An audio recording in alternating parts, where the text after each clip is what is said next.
Hello and welcome friends. आज की जो ये वीडियो है ये टैली प्राइम को लेकर के है और टैली प्राइम में खास क्या है आइए आपको दिखाता हूँ। देखिए यहाँ पर हमारे पास ये टैली प्राइम ओपन है और इसमें जब भी कंपनी बनानी होती है तो हम सीधा यहाँ कंपनी पे जाते हैं और कंपनी पे जाके क्रिएट कंपनी पे चले जाते हैं। हम क्रिएट कंपनी पे जैसे ही क्लिक करेंगे या वहां जाकर एंटर करेंगे तो आपके सामने एक नया फॉर्म खुलता है। वो फॉर्म कुछ इस प्रकार का है।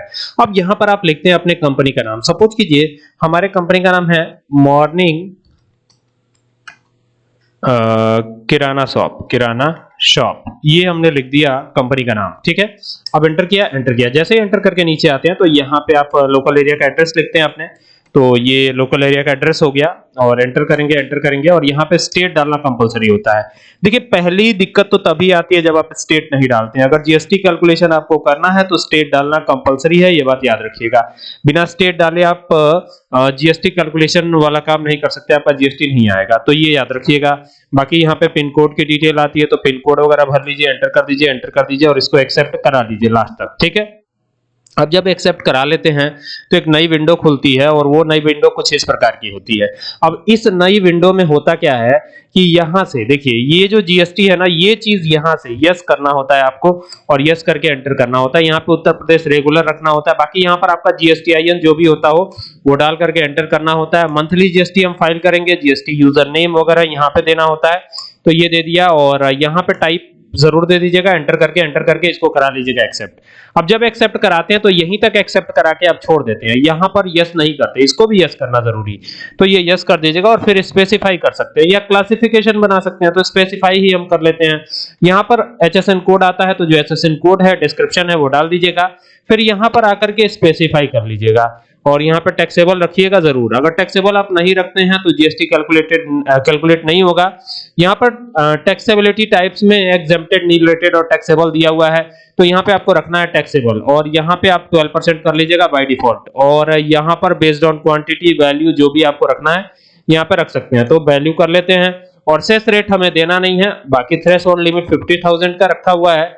एंटर करके इसे एक्सेप्ट करा लीजिएगा। लास्ट तक आपको एंटर करते चले जाना है, ये ध्यान रखना है। यहाँ पर इस ऑप्शन को यस नहीं करना, ये टीडीएस है तो टीडीएस ऑप्शन को अभी हमें चालू नहीं करना। एंटर करके इसको एक्सेप्ट करा लीजिए। ये हमारा जीएसटी चालू हुआ। अब जब आप परचेज में एंट्री करते हैं या सेल्स में एंट्री करते हैं, चलिए अभी तो परचेज में ही कर लेते हैं, तो यहाँ पर सप्लायर द्वारा दिया गया इनवॉइस नंबर पड़ता है और यहाँ पर देखिए अल्ट F2 करते हैं। देखिए अभी ये फाइनेंशियल ईयर सही नहीं हुआ तो अल्ट F2 करके यहाँ पे 1/4/2024 से लेकर 31/3/2025 करेंगे। 31/3/2025 ये हो गया, तो अभी ये सही हो गया। और यहाँ पे डेट चेंज करने के लिए F2 प्रेस करके जाएंगे तो यहाँ 1/4/2025 करेंगे। तो 1/4/2025 में कुछ खरीदारी हो रही है। अब देखिए ये कह रहा है date can not be, sorry 1/4/2024 होगा, 25 नहीं बल्कि 24 होगा, 1/4/2024। ठीक है, 24 करेंगे यहाँ पे, ये 24 हो गया। एंटर करेंगे तो अभी देखिए ये फिर भी एक्सेप्ट नहीं कर रहा है। एक बार वापस आते हैं फाइनेंशियल ईयर में, अल्ट F2 करके आते हैं। 1/4/2024 किया हमने तो 1/4/2025 कर देते हैं, इसको सही कर देते हैं। ये 25 हो गया, 31/3/2026 कर देते हैं, 31/3/2026 रखते हैं इसको। ये करेक्ट डेट होगी। अब यहाँ पे F2 करके यहाँ पे 1/4/2025 ही रखना है आपको, ये ध्यान रखना है। ये हो गया, ठीक है। अब भले ही यहाँ पे आ रहा है लेकिन वो अभी सही हो जाएगा, जब आप बिल बनाएंगे तो बिल्कुल सही आएगा वो। यहाँ पर कैश रख देते हैं, एंटर कर देते हैं, एंटर करते हैं। यहाँ पे रेगुलर रख के यहाँ पे आपका जीएसटीआईएन जो भी होता है वो डाल के आगे बढ़िएगा। यहाँ पे क्रिएट पे जाके परचेज का एक लेजर बनेगा तो ये परचेज का लेजर बनाइएगा, एंटर करिएगा और यहाँ पी प्रेस कीजिएगा और पी प्रेस करके परचेज अकाउंट कीजिएगा, एंटर करके और ये इस तरीके से कर लीजिएगा। अब जब ये कर लेंगे तो क्या होगा, यहां से आइटम नेम आपको डालना है, तो आइटम नेम के लिए यहाँ पे अल्ट सी करके यहाँ पे करिएगा कीबोर्ड। ये हो गया कीबोर्ड, एंटर करिएगा और यहाँ पे यूनिट में क्या डालना है आपको, यूनिट में आपको डालना है अल्ट सी करके यूनिट भी बना सकते हैं आप। यूनिट में बनाइएगा नंबर्स, NOS करिएगा सिंबल में और यहाँ फॉर्मल नेम में नंबर्स कर लीजिएगा, तो ये हो गया नंबर्स। और एंटर करके और यहां से एन प्रेस कीजिएगा और एंटर करिएगा और यहां पर एंटर करके इसको एक्सेप्ट करा लीजिएगा। ये एक्सेप्ट हो गया और यहां पे क्वांटिटी 60 रख दी है हमने और 120 रुपए ये कीबोर्ड का दे दिया हमने, एंटर किया। यहां पे आएंगे, जैसे ही आते हैं ना तो यहां पे देखिए एकदम 100% जीएसटी आपका कैलकुलेट होने वाला है। चूंकि सेम स्टेट का मामला है तो सीजीएसटी मेरी एक और बात ध्यान रखिएगा कि जब भी टैली आप यूज करेंगे ना, तो टैली यूज करते समय आपको कुछ सावधानियां रखनी है। सावधानियां ये रखनी है कि जितनी ज्यादा हो सके प्रैक्टिस कीजिए, ठीक है। थ्योरी से टैली नहीं आएगी, सिर्फ थ्योरी लिख लेने से कभी भी टैली नहीं आएगी।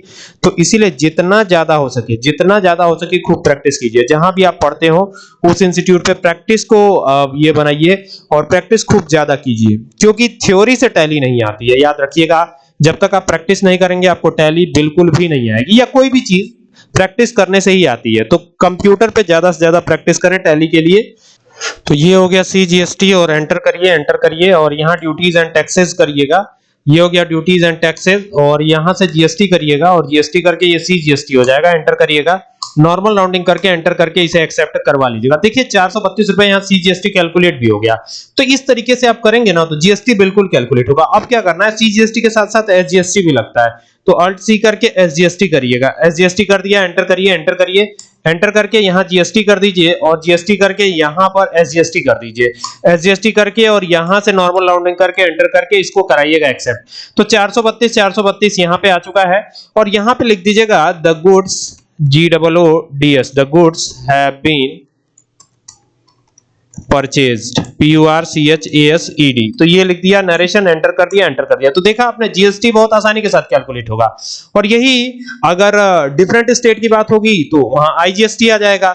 ये है तरीका GST कैलकुलेट करने का, ठीक है। अब बिल कैसा दिखेगा, बिल भी दिखा देता हूं आपको। कंफ्यूजन रहती है कि बिल कैसा दिखेगा, तो इसके बटन प्रेस करके बाहर आइए। यहां से खाली आपको गेटवे ऑफ टैली, ये टैली की मेन मेन्यू है, यानी गेटवे ऑफ टैली है। यहां पे रहते हुए आपको खाली K प्रेस करना है और K प्रेस करके एंटर कर देना है। ये एंटर कर दिया। अब आपको Alt के साथ P प्रेस करना है, एंटर करना है, I बटन प्रेस करना है। जैसे प्रेस करेंगे तो ये देखिए बड़ी सी एक इनवॉइस आपके सामने जनरेट हो जाएगी, जिस पर पूरी डिटेल आपको देखने को मिलेगी। रेट, क्वांटिटी, अमाउंट, CGST लगा है या SGST लगा है, कितना लगा है, कैसे लगा है, पूरी डिटेल आपको यहाँ पे शो होती हुई नजर आएगी। और ये आपका पूरा बिल है। आई होप कि आपको बात समझ में आई होगी कि ये बिल कैसे बनाना है, और GST अगर नहीं कैलकुलेट हो रही है तो किन किन बातों का ध्यान आपको रखना चाहिए, ये भी मैंने बताया, ठीक है। अगर डिफरेंट स्टेट की बात हो जाएगी तो याद रखिएगा कि डिफरेंट स्टेट की जब भी बात होगी तो उस समय आपको एक ही बात ध्यान रखनी है कि डिफरेंट स्टेट में IGST लगता है, CGST और SGST नहीं लगता है, केवल IGST लगता है। तो ये बात आपको बिल्कुल ध्यान देनी है। टैली जब भी आप यूज करें और GST ना कैलकुलेट हो रहा हो तो इन सब बातों का जरूर ध्यान दीजिएगा। और खास तौर पे ये तो जरूर ध्यान दीजिएगा कि डिफरेंट स्टेट का जो क्रेडिटर पार्टी है वो डिफरेंट स्टेट की है, डेटर पार्टी जो है डिफरेंट स्टेट की है। तो ऐसे में आपको लगाना सिर्फ IGST ही है, ठीक है। अदरवाइज CGST और SGST लगेगा। IGST का मतलब होता है integrated goods and service tax. तो ये मेरी बात ध्यान रखिएगा। बाकी आप प्रैक्टिस करते रहिए और जो दिक्कत आती हो मुझे बताइए। रेगुलर सुबह शाम हमारे साथ जुड़ते रहिए, ठीक है। और सुबह शाम डेली वीडियोस अपलोड होती रहेंगी, न सिर्फ टैली की बल्कि और भी चीजों की वीडियोस भी अपलोड होती रहती हैं। तो जो भी चीजें हैं सब ध्यान से देखिए और कमेंट करिए और थोड़ा सा पेशेंस बनाए रखिए। कमेंट के बाद जल्दी जवाब देता हूं, ठीक है।